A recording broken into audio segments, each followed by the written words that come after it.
Waduh, kita sih belum jadi orang tua yang sempurna sih ya. Tapi kalau menurut pengalaman kita sendiri sebagai orang tua harus benerin dulu mindset kita. Bahwa yang kita hadapin sekarang ini adalah anak-anak. Mereka tuh di dunia ini baru umur berapa sih? Sedangkan kita sudah umur berapa? Kita nggak berhak dan nggak boleh untuk menuntut mereka sedewasa kita. Karena nggak bisa juga, karena memang usianya dan masih level mereka segitu. Jadi kalau kita punya pemahaman seperti ini, kita nggak akan banyak menuntut anak untuk seharusnya kamu begini, seharusnya. Nah memang faktanya mereka memang belum di level itu kok. Kita punya mindset yang benar, itu akan menolong kita untuk memperlakukan mereka dengan tepat. Yang pasti saat kondisi-kondisi panik, ya belajar untuk tenang.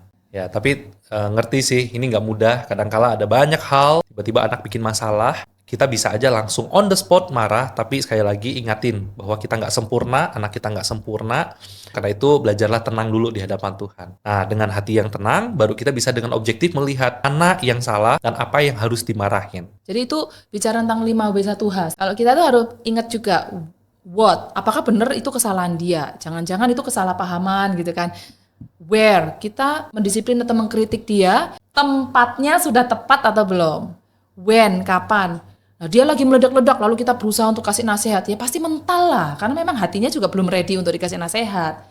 Atau why, kenapa kita harus nasihat dia? Dan how, apakah dengan cara memukul itu adalah cara yang paling tepat untuk membuat dia jadi bertobat? Nah, kita tuh harus renungkan itu 5W1H. Ya, yang paling penting adalah anak harus mengerti pesan apa yang kita sampaikan dengan kemarahan kita. Jangan sampai anak itu mendapatkan pesan yang salah. Mereka hanya tahu orang tua jahat, orang tua marah, dan itu akhirnya akan menimbulkan rasa sakit hati yang terpendam, bukan pertobatan. Tapi yang jelas adalah anak harus mengerti kenapa mereka bersalah, lalu kenapa mereka harus bertobat. Nah, itu harus disampaikan dengan pesan yang tepat.